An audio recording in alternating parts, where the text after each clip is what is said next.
Welcome to the Slop Farm. Enjoy the video. You start by preparing your Google account and iPhone. Make sure you can sign in to Google and access any two-factor prompts. This avoids interruptions. Once done, connect to Wi-Fi or enable cellular data so contacts can sync reliably.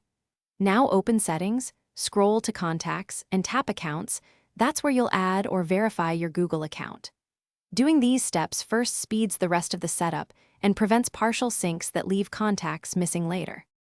You'll add or select your Google account next, which tells iOS which contacts to import. Tap Add Account, pick Google, and sign in. If prompted, complete two-factor authentication.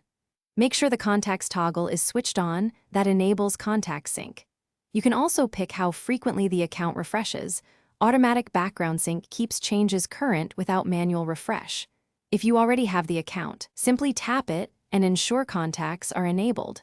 This connects your Google contact list to the Finish by opening the Contacts app and pulling down to refresh so newly synced entries appear. If you manage multiple accounts, go to Settings, Contacts, Default Account to choose Google for new contacts.